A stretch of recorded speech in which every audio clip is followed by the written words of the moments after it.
Hello, everyone. I'm Pastor Rob, and I want to thank you for coming and joining us and being a part of this Advent devotional, helping us prepare for Christmas.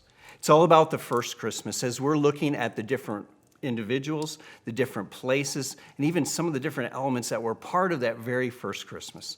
Today, we're going to talk about the innkeeper. Who was that heartless person that said, "No room for you, Mary. No room for you, Joseph. No room for you, Jesus"? Now, yes, we can't fault him for really not knowing who Jesus was and that this baby that Mary carried inside of her was the Messiah. No, but what kind of person wouldn't have enough compassion at least to open up their own room for a pregnant woman? You know, we have these pictures, at least, that they're going from hotel to hotel. Maybe the Holiday Inn first, the Hilton. They decided, well, that's not going to work, but maybe a Motel 6, at least we'll find a place here to have this baby. Well, you might be surprised to find out there wasn't an innkeeper. The innkeeper really wasn't one of those characters of that first Christmas. So that immediately causes us to wonder, well, where did this whole idea come from? Well, Luke, one of the writers of the Gospels, he gives the most detail really about that first Christmas. And so let's look at what he says in Luke chapter 2, and we begin in verse number 4. It says, "So Joseph also went up from the town of Nazareth in Galilee to Judea, to Bethlehem, the town of David. Because he belonged to the house and line of David, he went there to register with Mary, who was pledged to be married to him and was expecting a child.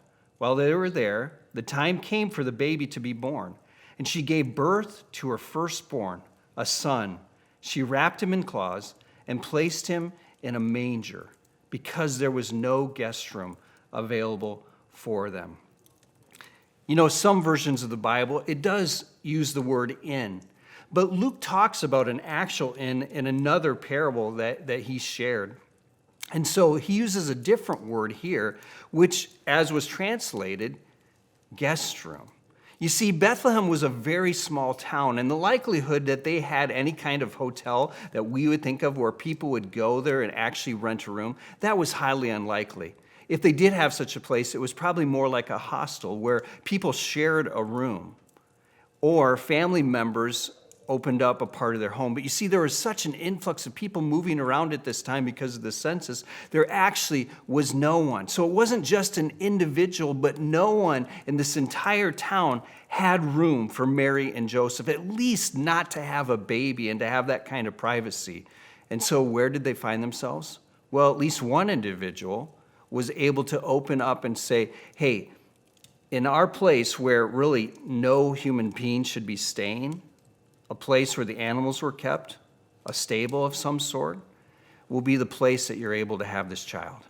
And she did. And they laid him in a manger. Imagine that.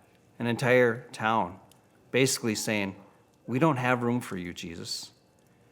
We wouldn't use those exact words, but it begs the question, will you leave room for Jesus this Christmas? In all the busyness of life, he can get pushed out, crowded out. Let me ask you to make sure you do not let that happen.